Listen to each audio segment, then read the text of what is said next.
Kalau sampean ke masjid, ke gereja, ke pura, pakai kendaraan, ya kan? Sampai di depan masjid, di depan pura, kendaraan harus diparkir, jangan dibawa masuk. Nah, ketika sampean sudah masuk ke dalam masjid atau dalam pura, ketika sembahyang, pikiran sampean masih dibawa, ya jelas nggak bisa. Pikiran sampean harus diletakkan. Ruh yang naik ke atas. Kita bisa menyebutnya seperti itu. Ya, seperti itu. Tapi kan mi'raj yang di sini kan baru mi'raj kesadaran kita saja, belum pada tingkat yang lebih tinggi. Dengan mi'raj yang dialami oleh Nabi itu lompatan ke dimensi lain dengan seluruh totalitas dirinya. Bukan hanya ruhnya saja, bukan hanya kesadarannya saja, tapi juga tubuhnya. Kalau hanya ruhnya saja bukan mi'raj namanya, rogo sukmo. Fikol.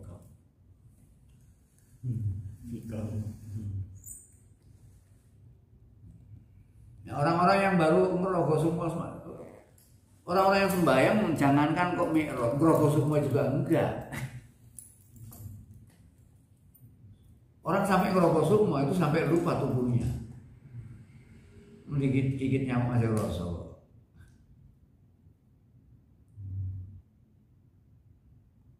Ya, jadi kadang-kadang orang ceramah-ceramah kalau kita sedang sholat itu berarti mi'raj. Jangankan kok mi'raj, ngerokok semua aja enggak gitu. Apa yang dilakukan manusia ketika sholat itu sama dengan lagi sedang onani dong. Sedang onani. Orang yang mi'raj itu tidak onani, langsung berhubungan langsung. Kalau onani kan hanya membayangkan saja. Ya, ejakulasinya sama, tapi kan kepuasannya berbeda. Andai kata kamu nggak melihat aku, bayangkan seolah-olah aku melihatmu. Nah, disuruh bayangkan. Kan itu beronani namanya. Kalau tidak berhubungan langsung. Yang namanya hubungan seksual itu harus langsung. Itu yang disebut manunggal. Manunggaling roso. Oleh karena itu, ya langkah selanjutnya harus kita lakukan adalah bagaimana kita melakukan peningkatan diri lewat jalan spiritual, bukan lewat jalan agama. Karena agama itu merupakan jalan awal untuk kehidupan manusia di masa kanak-kanaknya. Itu agama. Jadi agama itu ibaratnya seperti orang yang belum bisa berjalan,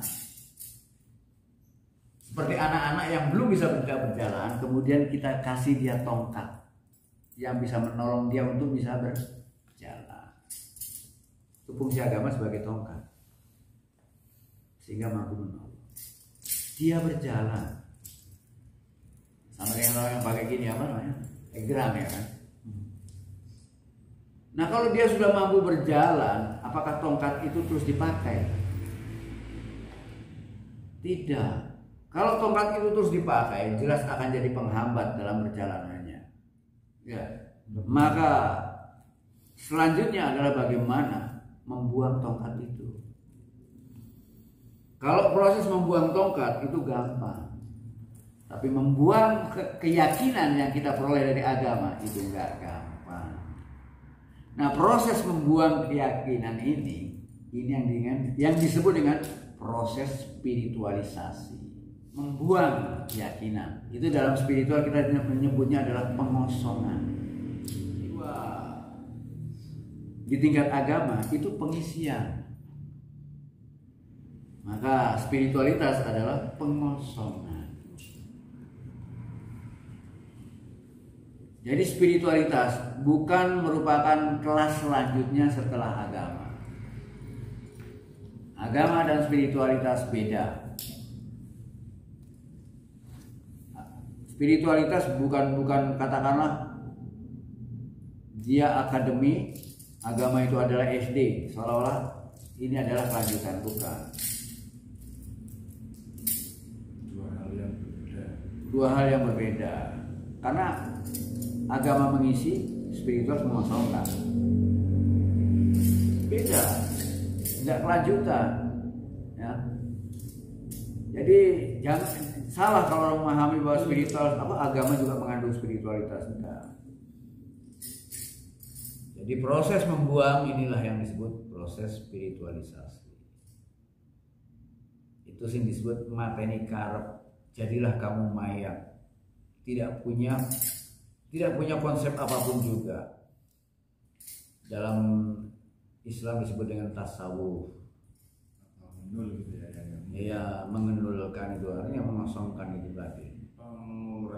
Proses pengosongan atau nul itu berarti seharusnya memang harus ada isi dulu toh ya.